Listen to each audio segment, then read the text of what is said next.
Salve a tutti e benvenuti a questa nuova puntata di Soundtrack City. Benvenuto Massimo Privitera. Benvenuti a tutti quanti, benvenuto caro amico Marco Testoni. Dunque, allora oggi parliamo di due filmoni, anzi uno filmone sicuramente, e trattasi della Grazia di Paolo Sorrentino, e l'altro un film che secondo me è un film di grandissima qualità, che è La misura della felicità, che potete trovare su Prime, un film peraltro del 2022. Ma io inizierei ovviamente con il tuo. Vai Massimo.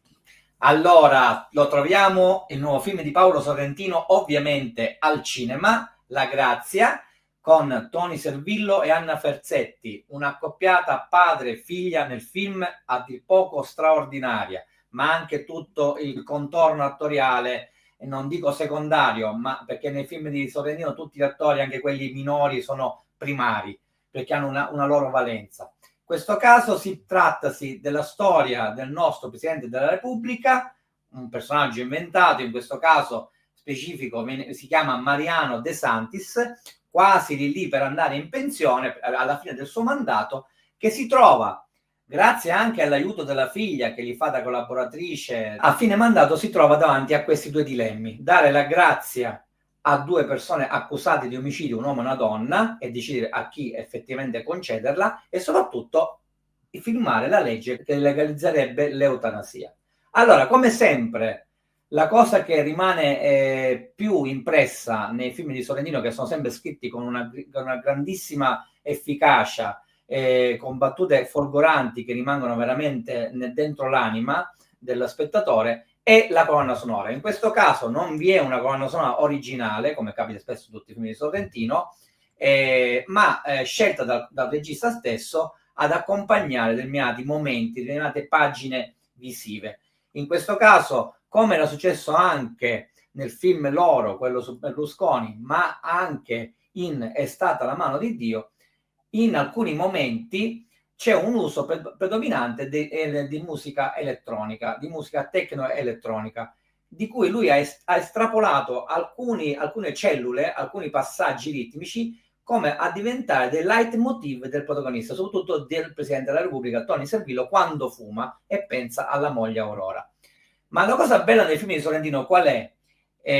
A parte l'efficacia sonora che lui proprio utilizza in maniera veramente, già in sceneggiatura scrive che brano andrà ad utilizzare e perché, ma in questo caso è andare a scoprire che cosa ha utilizzato, e quindi l'unico modo è andare ad ascoltare e vedere e leggersi con attenzione tutti i titoli di coda. In questo caso io l'ho fatto perché mi sono rimasti impressi due momenti altamente melodici dedicati proprio al fatto di firmare o meno questa legge per l'eutanasia, e soprattutto quando lui deve decidere a chi dare la grazia, che è poi il titolo del film.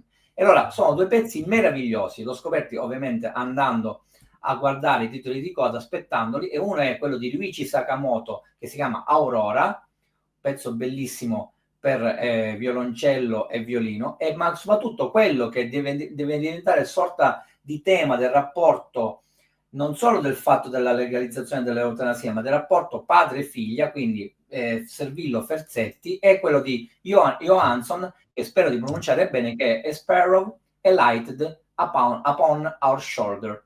Pezzo anche questo per violoncello solo e per orchestra, che a dir poco straziante.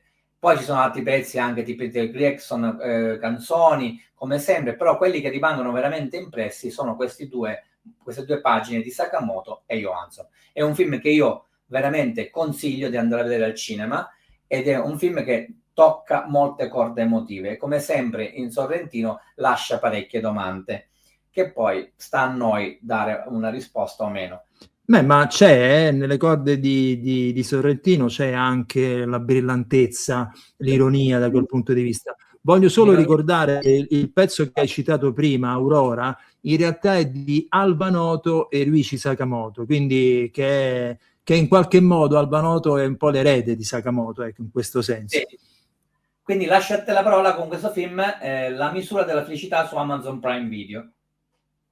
Sì, allora, un film molto molto molto interessante. L'ho visto per puro caso, anche perché è un film, insomma, del 2022, quindi è uscito qualche anno fa.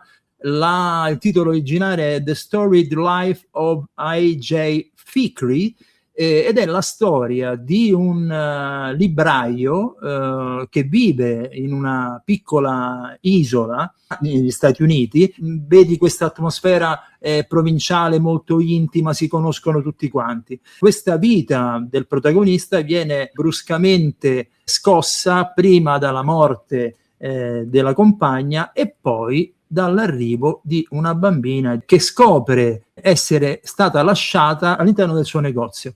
A quel punto lui da burbero diventa una persona molto legata a questa bambina e riesce anche ad adottarla. Allora, tutto parte da qui. Parte coi toni della commedia, di una commedia dove accadono anche delle cose improbabili, perché non è che uno può adottare una bambina così in maniera abbastanza facile, anche se ne parlano degli assistenti sociali, del tipo di intervento che viene fatto. Ma il film piano piano scivola all'interno di una storia familiare molto ampia, la classica famiglia allargata. La storia è bellissima, lo dico, perché si parla di un padre. Quelle delle vicende paterne rarissimamente vengono in qualche modo interpretate e scandagliate. Invece secondo me sono interessantissime, soprattutto perché l'attuale nostra condizione sociale, molto spesso ci sono coppie separate, ma anche vedove o vedovi, bambini e bambine che sono rimaste solo con un genitore. Ecco, questa è la storia di una famiglia allargata, descritta con grande intensità, con grande sincerità e soprattutto ti sorprende nel suo evolversi. Quindi io la consiglio a tutti quanti. La cosa dal punto di vista musicale che mi è piaciuta ancora di più è che le musiche sono state fatte da una coppia anche nella vita. Si parla di Star Parodi e Jeff Eden Fair. Compositrice, pianista, lei, produttrice musicale, arrangiatrice. Nel 2023 ha vinto anche il Grammy Award per un album di musica classica. Il marito invece è anche lui compositore, Jeff Eden Fair, ma soprattutto magari è più produttore, trailer e quant'altro. Hanno lavorato spesso insieme, soprattutto nella serialità televisiva. Mi è molto piaciuto l'approccio che hanno avuto a questo film. Per quale motivo? Andate ad ascoltare e vedrete che alcune sequenze, soprattutto all'inizio, sono magari sentimentali, sono commentate da temi epici.